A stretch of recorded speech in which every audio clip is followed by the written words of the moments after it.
The psychology of money. पैसा आखिर इंसान के दिमाग पर कैसे राज करता है। एक आदमी पूरी जिंदगी मेहनत करता है, सुबह से रात तक सपनों के पीछे भागता है, बैंक अकाउंट में लाखों रुपए जमा कर लेता है, लेकिन फिर भी चैन की नींद नहीं सो पाता। दूसरी तरफ एक साधारण इंसान है जिसकी कमाई उससे आधी है, लेकिन उसके चेहरे पर सुकून है।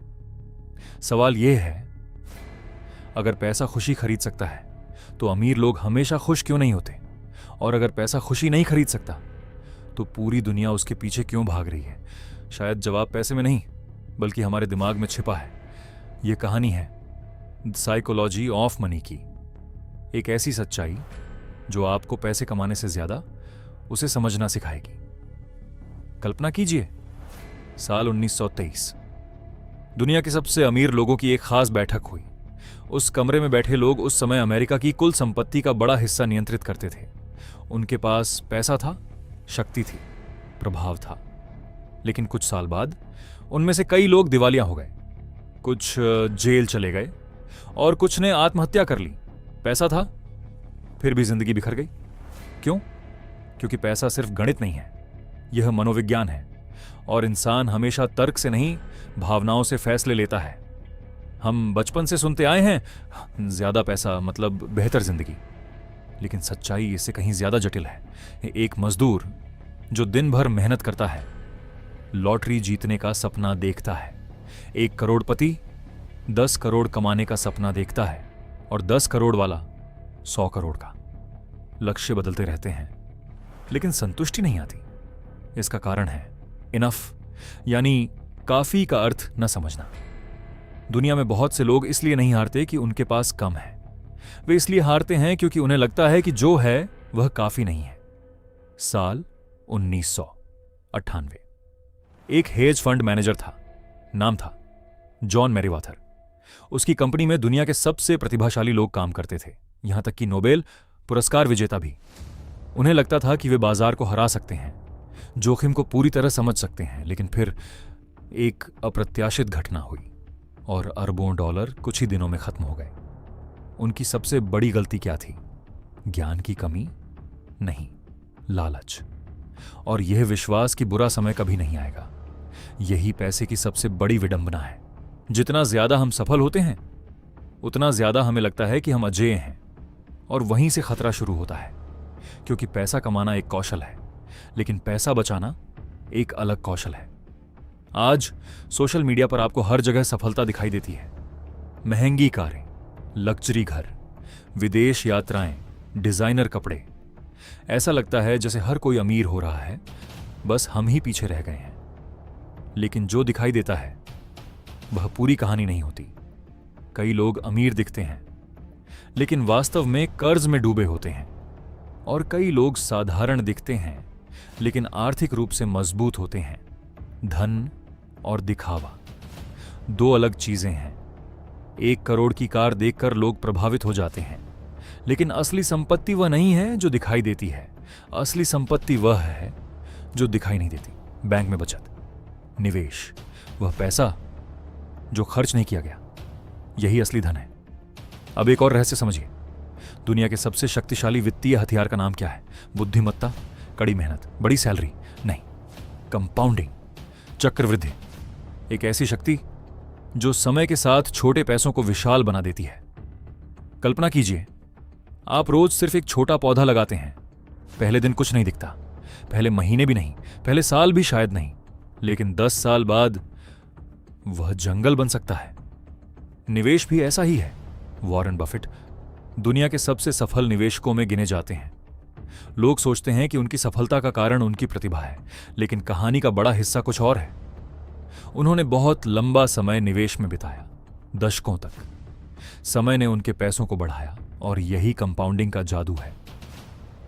अधिकतर लोग जल्दी अमीर बनना चाहते हैं, वे शॉर्टकट खोजते हैं, लेकिन पैसा अक्सर धीरे धीरे बढ़ता है, इतना धीरे कि शुरुआत में उसका जादू दिखाई ही नहीं देता। यही लोग हार मान लेते हैं, और जो धैर्य रखते हैं वे जीत जाते हैं। अब एक सवाल, अगर भविष्य कोई नहीं जानता तो निवेश कैसे करें?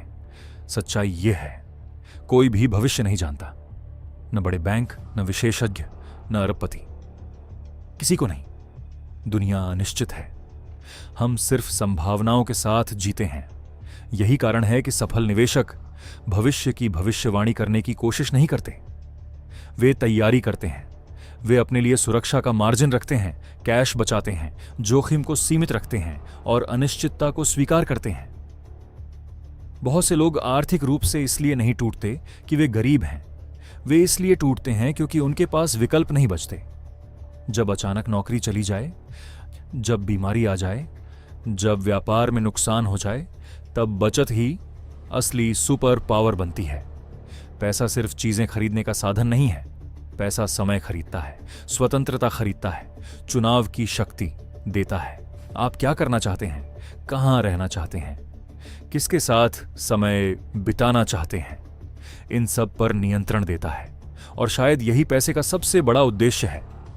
दुनिया के कई लोग करोड़पति बनना चाहते हैं, लेकिन वास्तव में वे करोड़पति का पैसा नहीं चाहते। वे वह सम्मान चाहते हैं जो उन्हें लगता है कि पैसे से मिलेगा। वे वह प्रशंसा चाहते हैं जो उन्हें लगता है कि धन के साथ आती है। लेकिन अक्सर लोग दूसरों को उतना नोटिस ही नहीं करते जितना हम सोचते हैं। हम अपनी जिंदगी के नायक होते हैं और बाकी लोग अपनी जिंदगी के।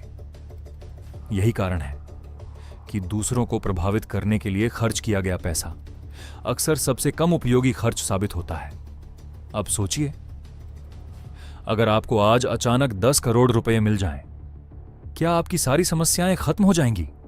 शायद नहीं, क्योंकि पैसा समस्याओं का प्रकार बदल सकता है, लेकिन इंसानी स्वभाव नहीं। डर रहेगा, लालच रहेगा, असुरक्षा रहेगी, तुलना रहेगी। और यही साइकोलॉजी ऑफ मनी का सबसे महत्वपूर्ण संदेश है। वित्तीय सफलता केवल इस बात पर निर्भर नहीं करती कि आप कितना जानते हैं, बल्कि इस बात पर निर्भर करती है कि आप अपने व्यवहार को कितना नियंत्रित कर सकते हैं। कई बार औसत ज्ञान वाला व्यक्ति जो धैर्यवान है, अनुशासित है और भावनाओं को नियंत्रित कर सकता है, वह उस व्यक्ति से ज्यादा सफल हो जाता है जो अत्यंत बुद्धिमान है लेकिन भावनात्मक रूप से अस्थिर है। धन का खेल, गणित का खेल कम, व्यवहार का खेल ज्यादा है और व्यवहार बदलना सबसे कठिन काम है। हर आर्थिक बुलबुला, हर बाजार दुर्घटना, हर वित्तीय संकट एक ही कहानी दोहराता है। लोग सोचते हैं इस बार सब अलग है, लेकिन अंत में मानव स्वभाव वही रहता है। लालच, डर, उम्मीद, घबराहट। बाजार बदलते हैं, तकनीक बदलती है, सरकारें बदलती हैं, लेकिन इंसान की भावनाएं नहीं बदलती। और यही कारण है कि पैसे की मनोविज्ञान को समझना इतना जरूरी है। तो आखिर अमीर कौन है? वह जिसके पास सबसे ज्यादा पैसा है, या वह जो अपने पास मौजूद चीजों से संतुष्ट है? शायद असली धन बैंक बैलेंस में नहीं, बल्कि मानसिक शांति में छिपा है। जब आप काफी को पहचान लेते हैं, जब आप तुलना छोड़ देते हैं, जब आप धैर्य सीख लेते हैं, जब आप दिखावे से ज्यादा स्वतंत्रता को महत्व देते हैं, तब पैसा आपका मालिक नहीं रहता, वह आपका सेवक बन जाता है। एक दिन हम सब इस दुनिया से चले जाएंगे। हमारी कारें यहीं रह जाएंगी, हमारे घर यहीं रह जाएंगे, हमारे बैंक अकाउंट भी यहीं रह जाएंगे, लेकिन हमारे फैसले, हमारी आदतें और हमने अपने समय का कैसे उपयोग किया, यही हमारी असली विरासत बनेगी। इसलिए पैसा कमाइए, जरूर कमाइए, लेकिन उससे भी ज्यादा पैसे को समझिए, क्योंकि जिंदगी में सबसे बड़ा धन वह नहीं है जो आपके पास है, बल्कि वह है जिस पर आपका नियंत्रण है। और जिस दिन आपने अपने पैसों से ज्यादा अपने व्यवहार को नियंत्रित करना सीख लिया, उसी दिन आप सच में अमीर बन जाएंगे।